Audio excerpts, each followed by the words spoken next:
This is Kristen O'Brien, Managing Editor at NFX, and this is the Founder List, audible versions of essays from technology's most important leaders, selected by the founder community. This is a special episode of the Founder List, where we read out a famous internal memo from top tech leadership. In October 2006, Yahoo's Senior Vice President Brad Garlinghouse wrote an internal memo urging the company to narrow its focus and clarify its vision. The memo, now famously called the Butter Manifesto, pointed out Yahoo's lack of focus, using peanut butter as a metaphor for spreading its resources too thinly. 3.5 years ago, I enthusiastically joined Yahoo. The magnitude of the opportunity was only matched by the magnitude of the assets, and an amazing team has been responsible for rebuilding Yahoo. It has been a profound experience. I'm fortunate to have been part of a dramatic change for the company, and our successes speak for themselves. More users than ever, more engaging than ever, and more profitable than ever. I proudly bleed purple and yellow every day, and like so many people here, I love this company. But all is not well. Last Thursday's New York Times article was a blessing in the disguise of a painful public flogging. While it lacked accurate details, its conclusions rang true, and thus was a much-needed wake-up call, but also a call to action. A clear statement with which I and far too many Yahoos agree, and thankfully a reminder. A reminder that the measure of any person is not in how many times he or she falls down, but rather the spirit and resolve used to get back up. The same is now true for our company. It's time for us to get back up. I believe we must embrace our problems and challenges and that we must take decisive action. We have the opportunity, in fact the invitation, to send a strong, clear, and powerful message to our shareholders and Wall Street, to our advertisers and our partners, to our employees, both current and future, and to our users. They are all begging for a signal that we recognize and understand our problems, and that we are charting a course for fundamental change. Our current course and speed simply will not get us there. Short-term band-aids will not get us there. It's time for us to get back up and seize this invitation.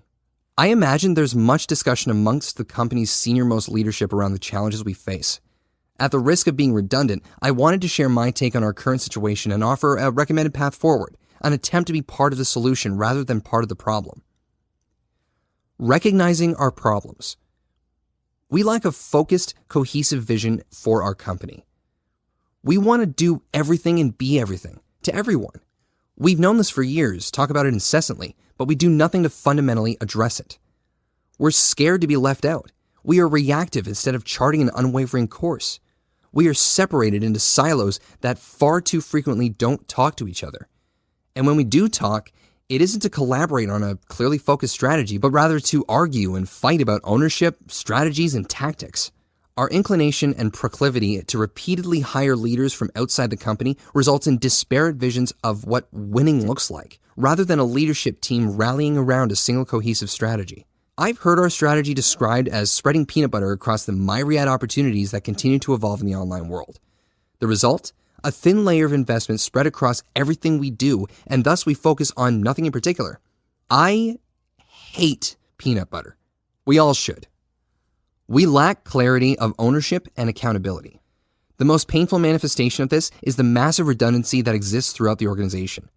We now operate in an organizational structure, admittedly created with the best of intentions, that has become overly bureaucratic. For far too many employees, there is another person with dramatically similar and overlapping responsibilities. This slows us down and burdens the company with unnecessary costs. Equally problematic, at what point in the organization does someone really own the success of their product or service or feature? Product, marketing, engineering, corporate strategy, financial operations. There are so many people in charge, or believe they're in charge, that it's not clear if anyone is in charge. This forces decisions to be pushed up rather than down. It forces decisions by committee or consensus and discourages the innovators from breaking the mold, thinking outside the box. There's a reason why center fielder and left fielder have clear areas of ownership. Pursuing the same ball repeatedly results in either collisions or dropped balls. Knowing that someone else is pursuing the ball and hoping to avoid that collision, we've become timid in our pursuit. Again, the ball drops. We lack decisiveness. Combine a lack of focus with unclear ownership, and the result is that decisions are either not made or are made when it is already too late. Without a clear and focused vision, and without complete clarity of ownership, we lack a macro perspective to guide our decisions and visibility into who should make those decisions. We are repeatedly stymied by challenging and hairy decisions. We are held hostage by our analysis paralysis. We end up with competing or redundant initiatives and synergistic opportunities living in the different silos of our company. YME versus Music Match, Flickr versus Photos, YMG Video versus Search Video, Deli.co.us versus MyWeb, Messenger and plugins versus Sidebar and widgets, social media versus 360 and groups, front page versus YMG, global strategy from BU versus global strategy from Intel. We have lost our passion to win. Far too many employees are phoning it in, lacking the passion and commitment to be part of the solution. We sit idly by while, at all levels, employees are enabled to hang around. Where's the accountability? Moreover, our compensation systems don't align to our overall success. Weak performers that have been around for years are rewarded, and many of our top performers aren't adequately recognized for their efforts. As a result, the employees that we really need to stay, leaders, risk takers, innovators, passionate, become discouraged and leave. Unfortunately, many who opt to stay are not the ones who will lead us through the dramatic change that's needed. Solving our problems. We have awesome assets. Nearly every media and communications company is painfully jealous of our position. We have the largest audience, they're highly engaged, and our brand is synonymous with the internet. If we get back up, embrace dramatic change, we will win. I don't pretend there's only one path forward available to us. However, at a minimum, I want to be part of the solution, and thus have outlined a plan here that I believe can work. It is my strong belief that we need to act very quickly or risk going further down a slippery slope. The plan here is not perfect. It is, however, far better than no action at all. There are 3 pillars to my plan. 1, focus the vision. 2, restore accountability and clarity of ownership. And 3, execute a radical reorganization. 1, focus the vision. A, we need to boldly and definitively declare what we are and what we're not. B, we need to exit, sell non-core businesses and eliminate duplicative projects and businesses. My belief is that the smoothly spread peanut butter needs to turn into a deliberately sculpted strategy that is narrowly focused. We can't simply ask each BU to figure out what they should stop doing. The result will continue to be a non-cohesive strategy. The direction needs to come decisively from the top. We need to place our bets and not second guess.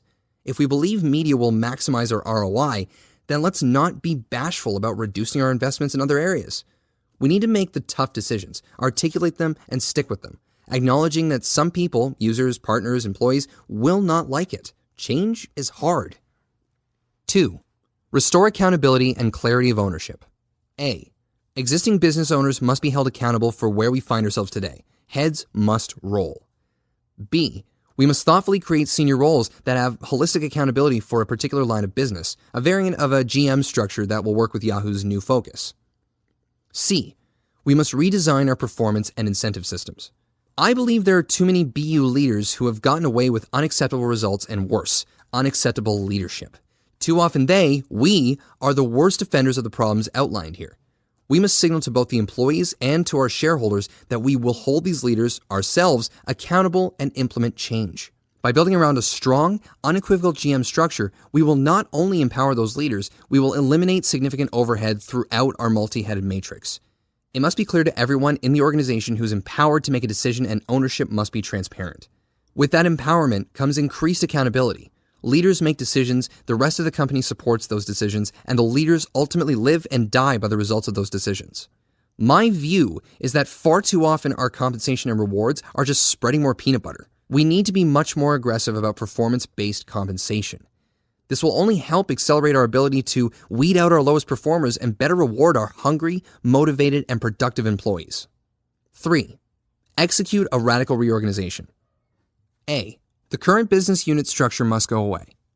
B, we must dramatically decentralize and eliminate as much of the matrix as possible.